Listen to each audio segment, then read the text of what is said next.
いいな。ゴミ捨ててきてね。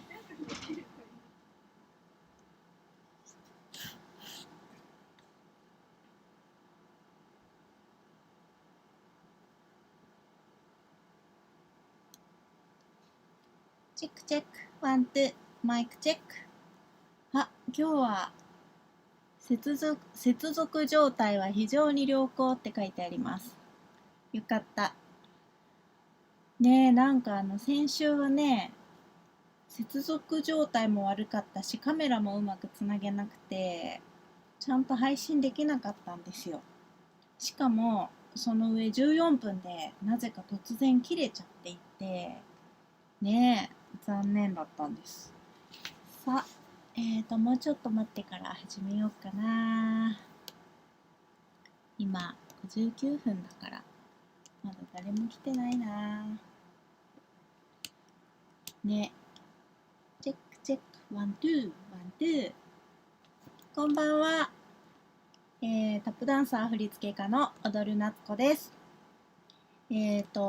あともう少しで23時になるので、あとほんの何秒か待ってから始めようかなと思っております。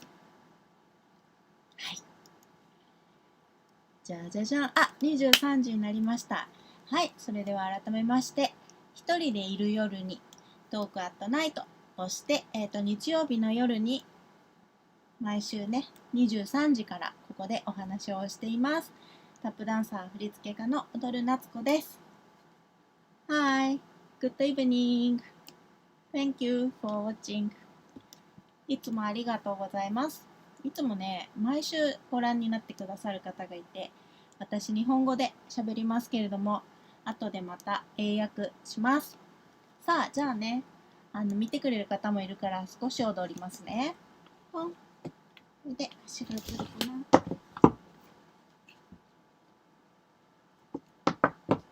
メール映ってる？わかんないね。これで見ればいいな。よいしょ。いきますよ。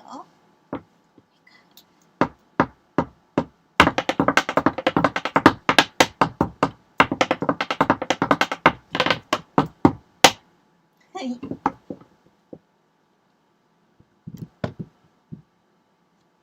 いしょ。はい、自分のね、足音をジングル代わりにさせていただいておりますが、はい、それではトーク始めたいと思います。この番組はですね、4月、私もちょっと鬱になりかかっていまして、人に会わず1年間過ごし、お家の中から配信してたんですけど、こうちょっとね、人とおしゃべりがしたいと思って、それで YouTube に向かって一人でもう喋ることにしたんですね。ある日突然、そうだ、YouTube に向かって話そうと思って。で、それでね、話し出したら、ちょっと元気が出てきて、話をするっていうのは多分、自分が考えてることを整理するような機能もあるんですね。ただぐるぐる頭の中で思ってるだけじゃなくて、誰かに話すことで、あ、自分は本当はそんなこと思ってたんだなとか、自分で気づいてないことを話すことで、気がついたりすることってありますよね。だからこう夜ね、バーに行って飲み屋に行って誰かに話聞いてもらう、ただ世間話をするみたいなことがやっぱりコミュニケーションのなんか一つだし、まあ今ね、このコロナという中で私は YouTube に向かって毎週こうやって話しているわけです。それがね、いつも毎週皆さん聞いてくださってありがとうございます。たわいもなくね、なんかその週に思っていることを話しています。はい。で、先ほどちょっとね、言ったんですけれども、先週はなんか接続が何もかもうまくいかなくて、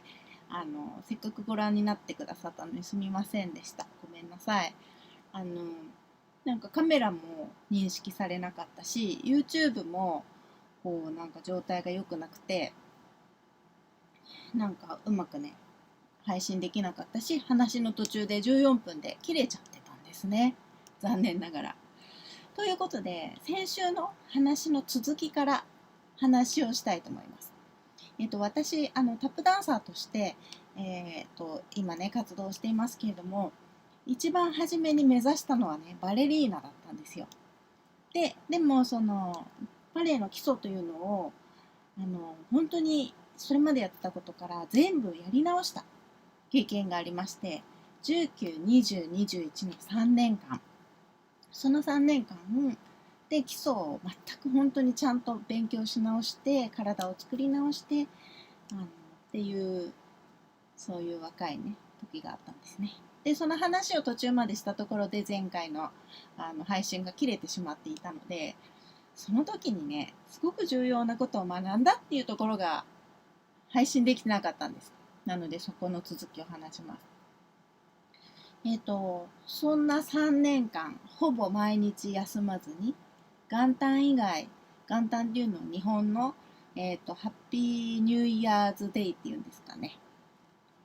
その日以外休まずに、レッスンしていたんですけれども、3年目になった冬に私はねちょっと心に迷いが出てたんですね。私はこのままバレリーナとしてやっていけないのではないかと、すごく一生懸命やってましたけれども、何か自分がこの世界で何かちゃんとできるって思えないなっていうふうに思ってきていて、やはり先生方はとても親切に教えてくれたし、仕事になる衣装を作ったり、衣装の髪飾りを作ったり、私物を作るのが結構好きで何でも作れるので、そういうのを仕事として回してくださったり、教えのアシスタントしないって誘ってくださったり、本当にね先生方はよくしてくださったんだけれども、私としては何かこう自分がそのバレエをやるっていうことがなんかこの先に望まれていないような気持ちがしてしまっていて、でそんな迷いがあった時にスーパー銭湯で足の親指の爪を剥がしちゃったんです。で足の爪剥がしちゃって、でそれでもねその頃だったら、本当だったら私はレッスンを休まなかったと思うんですよ。で前回何を話してたかというと、体のメンテナンスをどうしていますかという話をしていて、そういうご質問があったので体のメンテナンスについて話をしてたんですが、その中で基礎レッスン、基礎練習を休まない、ちょっと体調が悪くても基礎練習を休まないっていうのがすごく大事だみたいなことを言ってるんですけれども、そのなぜかというのはね、そこに前回話してるんですが、その元になったのがやっぱりそのバレエだと思うんですけれども、どんな時も自分の体調を感じながら体をコントロールしていくっていうのが、それを職業として選ぶんなら当たり前のことなんですが、その時21歳の私はもう自分はやめた方がいいかもしれないとかというふうに迷い始めていた時に、足の親指の爪を剥がしちゃったんですよ。でその時本当に3年間で初めて2日かな3日かなレッスンをお休みしたんですね。でそれで3日ぐらいお休みしてレッスンに行った時に、先生2人いらしたんですけど、1人の先生がなっちゃんダメだよ、怪我したぐらいで休んじゃったら他のできることをねちゃんとしないとって言ってくれたんですよ。で本当にそれはその通りだし、それまでの私だったら多分休まないでやってたと思うんですよ。レッスンに行って爪剥がしちゃったんでこれができないんですけどって言いながらやってたと思うんですけど、その時はねもう自分はやめた方がいいかもしれないと思ってたから、多分レッスンを休んだんですね。でその1月ぐらい後かなにもう一人の先生に、私はやはりねもうバレエはここでやめようと思いますって言って、でその時やっぱり素晴らしかったのが、先生がこれまで本当に親身にゼロから基礎を作り直して、体を作り直して、やっとこれから使える体になってきて、ね、先生も育ててくれてるわけですよ。やっとこれからだねってなったところでやめるって言われたのに、そう分かったわ、こればっかりは自分の意思がないとできないからって言って止めなかったんですよ。で多分先生方は私がその爪を剥がしたぐらいでレッスンを休んだ時にちょっともうこの子はもしかしたらって思ってたんじゃないかと思いますね。っていうことがありまして、なのでね、私がタップダンス、もうダンスを再開したのはそこから3年ぐらい経ってからなんですけど、一般やめたので。で、その再開した時に、もうなんか、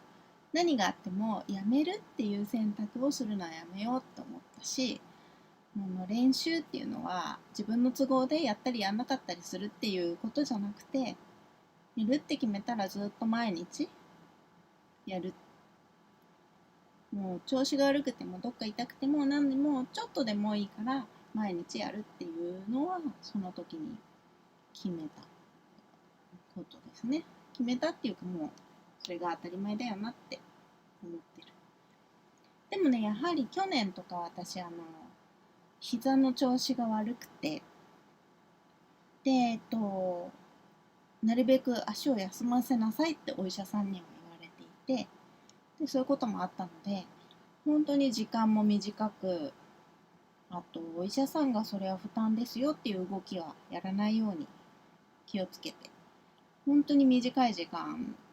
だけしか練習できなかったんですけれども、ちょっと今年思うところあって、もう一回ね、そのバレエの基礎トレーニングをずっとやってるんですよ。でそれによってやっぱりその足への負担が減るんじゃないかなと思っていて、整形外科の先生方から見たらその動きは膝に良くないって見えるかもしれないけれども、力のかけ方によっては膝に負担をかけずにできるというのを、私はその19から21の3年間で基礎をね完全にやり直した時に学んでいるので、それをね思い出しながら、いや絶対負担かけない方法があるはずだと思ってやってるんですけど、そしたらねやっぱり体はね軽くなるんですね。足もタップだけでは使わない筋肉がこう育って、すごくそうですね丈夫になってる感じがします。あと体もがっしり、この辺ががっしりしてきてですね、ゆらゆらしないから、体がぐらつかないっていうことは足の負担も少ないわけなんですね。足ってこの全ね頭とか胴体の重さを全部どっぷり乗せちゃったら足ってほんとかわいそうなんですよ。だからそれをちゃんと自分のボディで引き上げてあげて、足の負担を軽くすることで、足は疲れずに長い時間踊れるし、怪我しやすいところもカバーできるんですね。はい。ということで、ちょっとずっと喋ってたから少し踊ろうかな。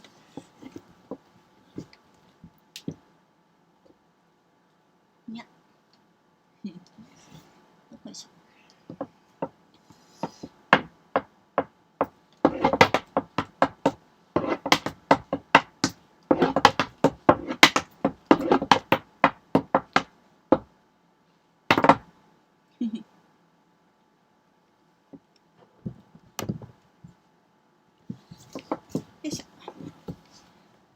なんだかお家で踊るのが久しぶりです。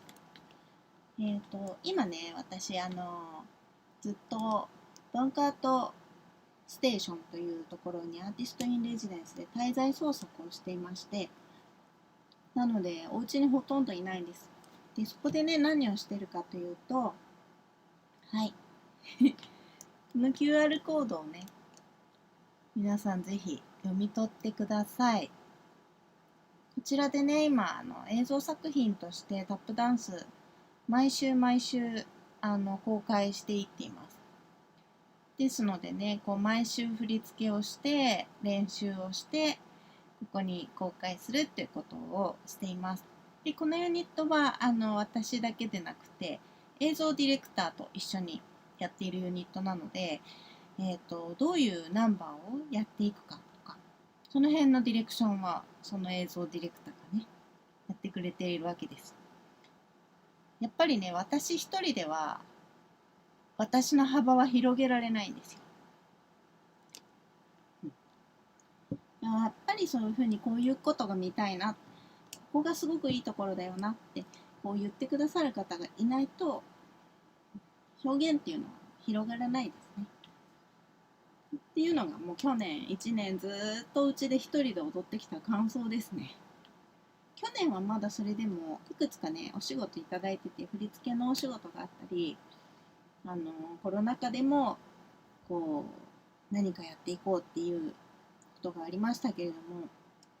年はこう外部からの依頼というのは結構もう本当に限られてきてますね。何年か単位で準備されているようなものだったり、そういうつながりのお仕事のつながりのあるところだけになってきています。やっぱり私たちパフォーマーって外で踊ってるのを誰かが偶然見て、あの人このイベントに呼びたいなみたいな風にコネクションがつながっていくので、どこかで表現して公開された場で人目にさらされているっていうね状況が必要なんですよね。っていうことをね痛感している今年ですよ。コロナ2年目ですね。はい。なんだろう。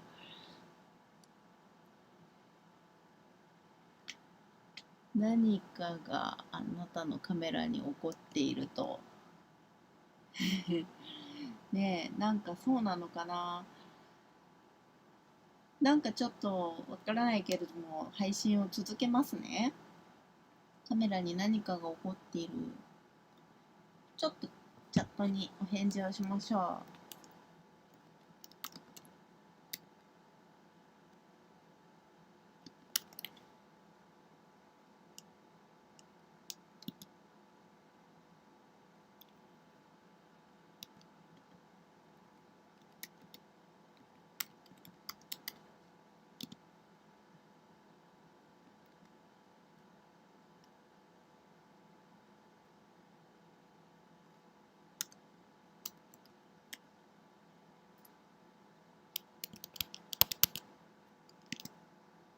はい。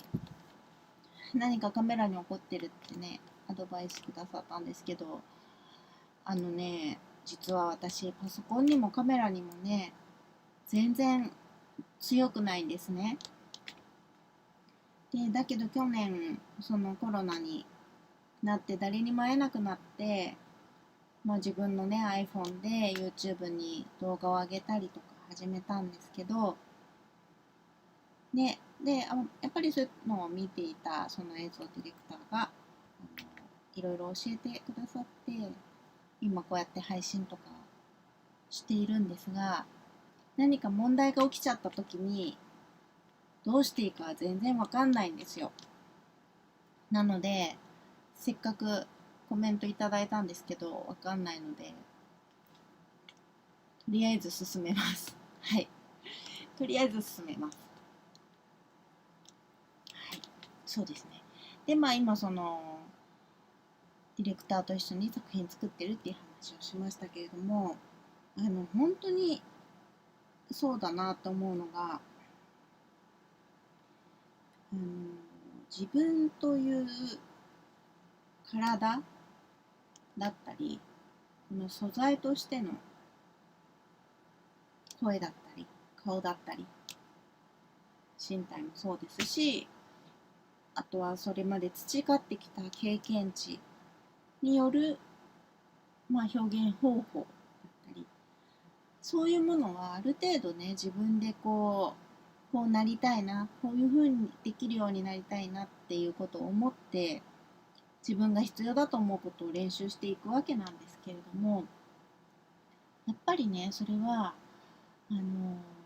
誰かの目によって引き出されていく部分っていうのがすごくたくさんあるものだなっていうことをねつくづく思っているわけです。それは自分がしていることに自分では当たり前すぎてよくわからないっていうことはたくさんありますね。あとは見る人にとってこれがどうなんだろうっていうことを一生懸命考えてやっているつもりではあるけれども、本当に自分の目を分けることはできないわけです。ね、向こうに目を置いたつもりでっていうのをよく言われることだし、私もそれを常に心がけて踊っているんですけれども、でそれがいいのかどうかっていうこともありますね。でその目の役割を誰かがしてこういうことが見たいな、ここはもっとこういう風になるといいなっていう意見をくれるっていうことがやっぱり表現を広げていくって思っています。でね、それがね、もう今日ですね、今日私ナショナルシアターライブっていうイギリスの演劇を映像化したものを見てきたんですけれども、それ2014年の作品でメディア、ギリシャ悲劇のメディアをやられた女優さんが今年亡くなられたその追悼で2014年の作品を今公開されてたんですけど、それね、なんかいろいろなところで知り合いの演劇人、俳優さんだったり音楽だったり演劇関係の知人友人たちがものすごくこれは見てよかったって言ってたので、なんだそれは見たいなと思っていてもうあと何日かで終わってしまうので、今日ちょうどね時間が空いてた娘と一緒に、娘の方が演劇が結構好きというかすごく見てるんですけど、まあ私もそれは見たいなと思って一緒に行ったんですけどね、メディアっていうのは自分の子供を殺してしまった女の人の話なんですけれども、簡単に言うとそうなんですけども、なぜそんなところに追い込まれたのかっていうところをあのちゃんと書いてて、でなぜそうなってしまうとこまで追い詰めたんだろうっていう、誰が何をどうすればよかったんだろうかっていう、でその簡単にその女の人がヒステリックになって殺してしまったっていう話ではないんですね。理性を持ってそれを選択せざるを得なかったという状況に追い込まれてしまったという、その深い悲しみという。でこ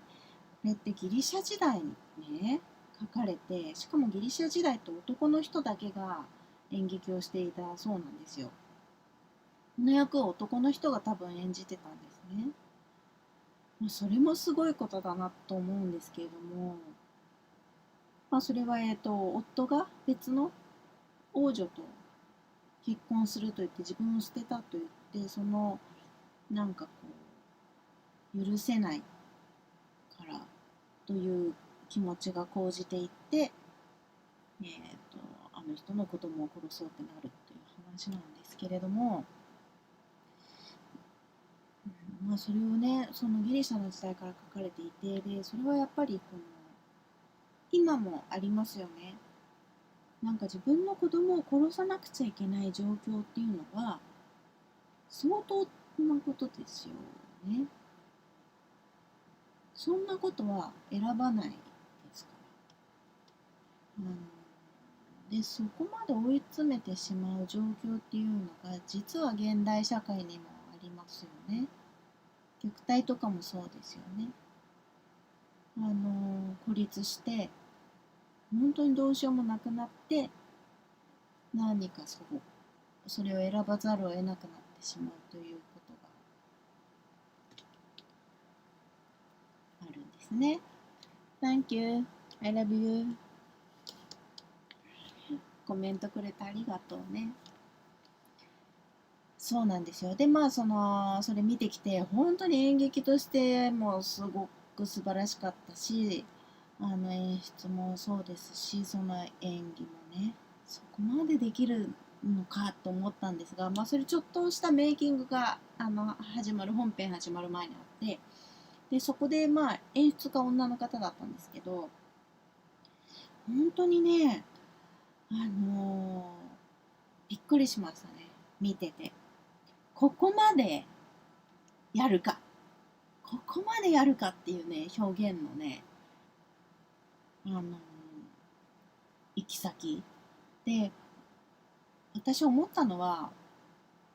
ここまでやる表現を、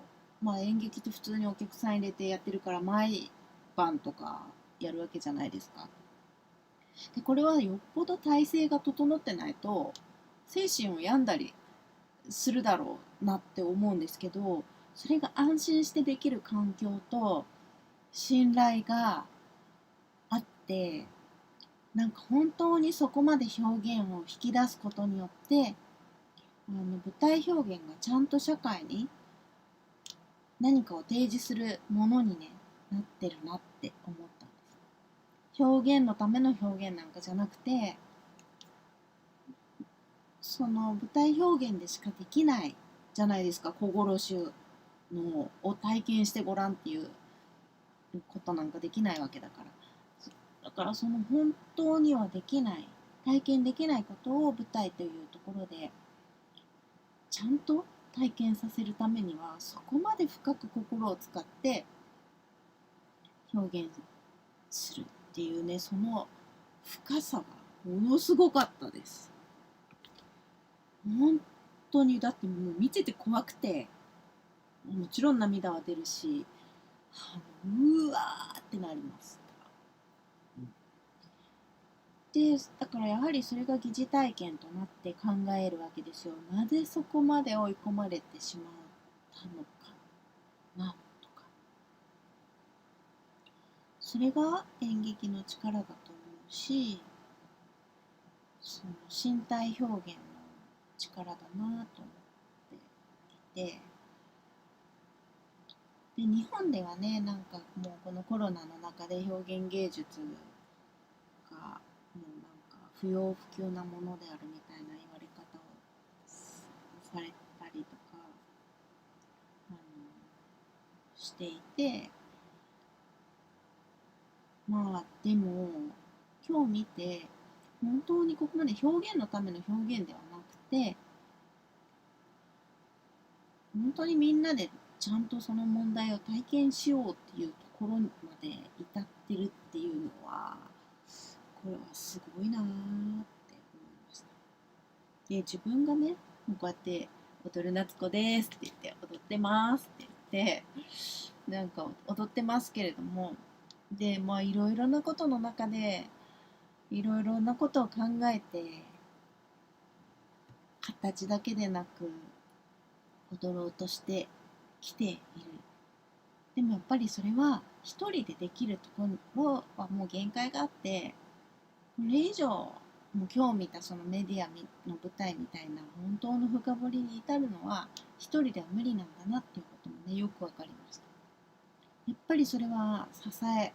と目がないと、それここまでやっていいよとか、みんなで計画してここはこういうふうにするからここをみんなで支えていこうっていうことがないと、そこまでいけないんだなっていうね、ことをね、思いました。あ、今日ね、ちょっとうちのビョン君が来たので、ビョン君を映します。じゃん。ビ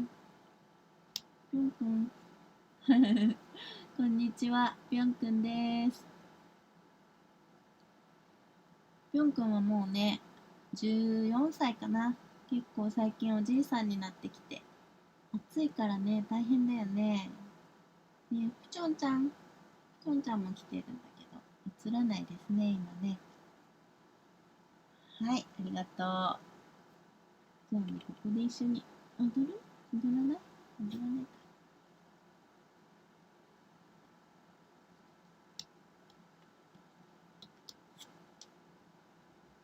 向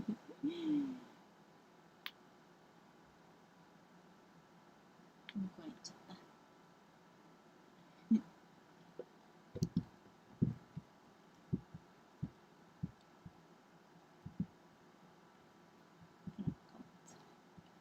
はい、うちの猫の紹介でした。はい、ということでね、まあ表現をね、深く掘り、それがちゃんとなんか、ちゃんと社会に届く形にするには、本当にみんなの目と、そこまでやろうよっていう同意と、なんかこういろいろな土壌が必要だなと思いました。そこまで土壌を育てて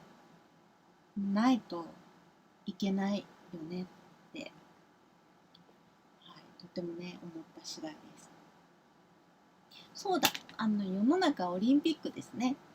うちねテレビがなくてオリンピック見れてないんですけど、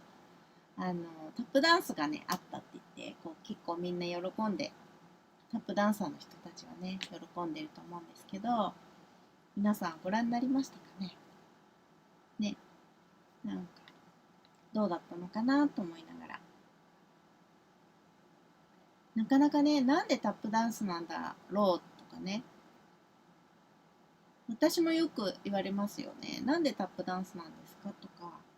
足音でつながるプロジェクトもなんでタップダンスなんですかって言われて、なんか私の中ではなんでタップダンスかって言ったら、やっぱり一番感情を表しやすい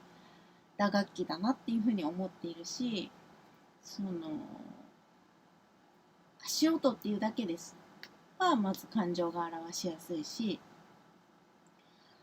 でそれがなんか楽器になるっていうことが本当に素敵なことだなって私は思ってるんですね。自分が音楽をやりたかった、